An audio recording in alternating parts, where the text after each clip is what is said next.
नमस्कार दोस्तों, हर हर भक्ति ज्ञान चैनल में आप सभी का बहुत बहुत स्वागत है। दोस्तों, इस साल हम कंफ्यूज हैं कि हम राखी किस दिन बंधवाएं, 30 में या 31 में। और अगर हम बुधवार में बंधवाएं तो क्यों ज़रूरी है बुधवार में राखी बंधवाना, और फिर बृहस्पतिवार को क्यों नहीं, 31 में क्यों नहीं बंधवा सकते, और भद्रा काल क्या है, और हम भद्रा काल से कैसे बच सकते हैं, और भद्रा काल में राखी बंधवाने का क्या फ़ायदा है और क्या नुकसान है, तो जानते हैं। विस्तार से बने रहिए वीडियो के अंत तक। तो दोस्तों, अगर आपने अभी तक चैनल को सब्सक्राइब नहीं किया है तो हर हर भक्ति ज्ञान चैनल को सब्सक्राइब कर दीजिए और बेल आइकन भी प्रेस कर दीजिए। तो दोस्तों, जैसे कि हर साल ये त्यौहार आता है रक्षाबंधन, और हर साल हम बड़े ही खुशी से, बड़े ही धूमधाम से इस त्यौहार को मनाते हैं। सदियों से ये परंपरा चली आ रही है। बहन भाई की हाथ पर राखी बांधती है, कलाई पर राखी बांधती है और अपनी रक्षा का वचन लेती है, और भाई भी राखी बंधवाने के बाद बहन को कुछ उपहार भेंट करता है और दुख सुख में साथ देने का वादा भी करता है।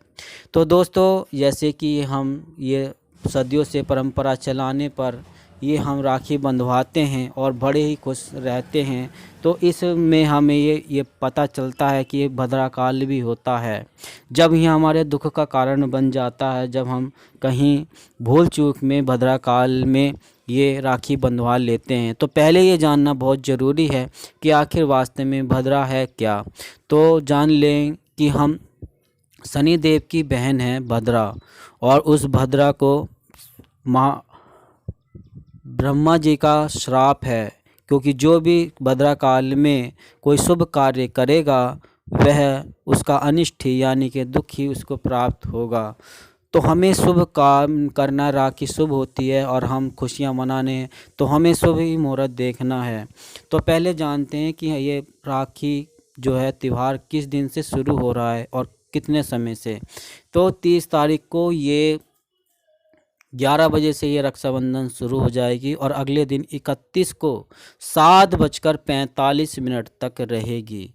तो अब ये जानते हैं कि हम 30 में ही क्यों राखी बंधवाए, आखिर 31 को क्यों नहीं।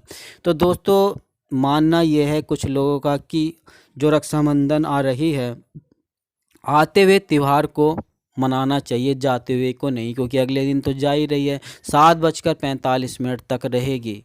तो कुछ लोगों का मानना है कि जो भी त्यौहार आए वो शुरू में ही मान लेना चाहिए, शुरू आते हुए को पूजना चाहिए।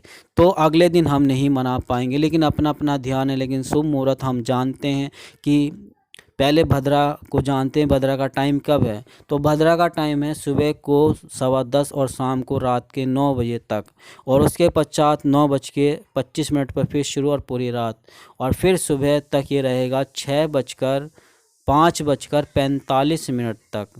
तो शाम को राखी बांधने का समय सिर्फ रात में ही है, 9 बजे और 25 के बीच में हम राखी बंधवा सकते हैं, या फिर सुबह को हम 5:45 से 7:45 के बीच में राखी बंधवा सकते हैं। बस ये दो ही शुभ मुहूर्त है। और जैसा कि ध्यान में है कि हम रात को ही शुभ कार्य क्यों करें, तो सुबह को मना सकते हैं, क्योंकि आते हुए त्यौहार तो सब मनाते हैं, जाता हुआ नहीं। तो या फिर आप अगर जाते हुए मनाना तो सुबह को 6:45 पर बांध सकते हैं, और फिर या फिर रात में 9 बजे। तो जैसे कि हमें ये समय का प्राप्त हो गया, तो अगर बीच में भी हमें कहीं ज़रूरत पड़ रही तो हम राखी लेकर रख सकते हैं और भद्रा काल से बच सकते हैं, और जो उपहार है वो भेंट कर सकते हैं, अपना कर्म पूरा कर सकते हैं। तो बस इसी से हमें बचना है। और बता दें कि भद्रा काल में जैसे कि रावण ने भी अपनी बहन से राखी बंधवा ली थी, तो उसका एक ही साल में विनाश हो गया था, पूरे कुल का अंत हो गया था। तो हमें भद्रा से ज़रूर बचना है, और भद्रा से बचते हुए, ध्यान में रखते हुए हमें ये राखी बंधवानी है। तो दोस्तों, निवेदन करता हूँ, आपने अभी तक अगर चैनल को सब्सक्राइब नहीं किया है तो हर हर भक्ति ज्ञान चैनल को सब्सक्राइब कर दीजिए और बेल आइकन भी प्रेस कर दीजिए।